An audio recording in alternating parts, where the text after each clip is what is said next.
കാസർഗോഡ് ജില്ലാ പഞ്ചായത്തിന്റെ അനക്സ് കെട്ടിടം മുഖ്യമന്ത്രി പിണറായി വിജയൻ ഉദ്ഘാടനം ചെയ്തു.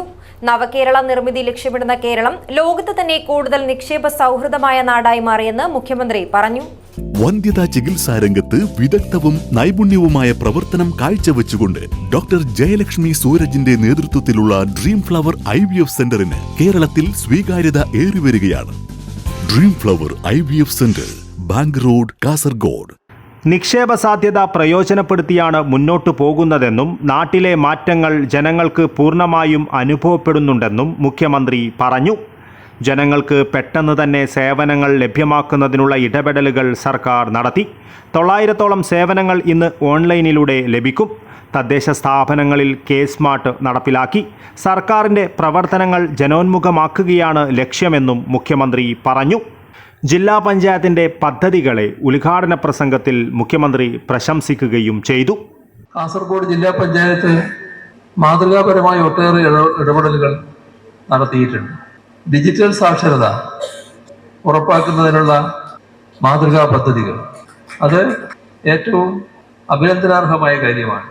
ജില്ലാ പഞ്ചായത്ത് തലത്തിൽ, അതോടൊപ്പം പഞ്ചായത്ത് തലത്തിലും വാർഡ് തലത്തിലുമെല്ലാം ഇതിനായുള്ള പരിശീലന ക്ലാസുകൾ സംഘടിപ്പിക്കാനായി. അപ്പോൾ മനസ്സിലാക്കുന്നത് 250-ലധികം ക്ലാസുകൾ അങ്ങനെ സംഘടിപ്പിച്ചു എന്നാണ്. ഇത് മാതൃകാപരമായ ഇടപെടലാണ്. സമ്പൂർണ്ണ ഡിജിറ്റൽ സാക്ഷരത, ആ ലക്ഷ്യത്തിലേക്ക് അതിവേഗം എത്തിച്ചേരാൻ കാസർഗോഡ് ജില്ലയെ പ്രാപ്തമാക്കും ഇത്തരം മുൻകൈകൾ എന്നാണ് പ്രതീക്ഷിക്കുന്നത്. അതോടൊപ്പം തന്നെ മാതൃകാപരമായ മറ്റൊരു ഇടപെടലാണ് എല്ലാവർക്കും ജലലഭ്യത ഉറപ്പുവരുത്താൻ ജല ബജറ്റ് തയ്യാറാക്കിയ ജില്ലാ പഞ്ചായത്തിന്റെ നടപടി. അതോടൊപ്പം വനിതകളുടെ ഉന്നമനം ലക്ഷ്യമിട്ടുകൊണ്ട് നടപ്പാക്കിയ പദ്ധതികൾ, വിവിധ പരിപാടികളാണ് ഇവിടെ നടപ്പാക്കിയിട്ടുള്ളത്. മന്ത്രി കടന്നപ്പള്ളി രാമചന്ദ്രൻ അധ്യക്ഷത വഹിച്ചു. MLA-മാരായ NA Nellikunnu, M Rajagopalan, advocate CH Kunhambu, E Chandrasekharan, ജില്ലാ കളക്ടർ K ഇമ്പശേഖർ, ജനപ്രതിനിധികൾ, ഉദ്യോഗസ്ഥർ തുടങ്ങിയവർ ചടങ്ങിൽ പങ്കെടുത്തു. 5.3 കോടി രൂപ ചെലവിലാണ് ജില്ലാ പഞ്ചായത്തിന്റെ അനക്സ് കെട്ടിടം നിർമ്മിച്ചിരിക്കുന്നത്.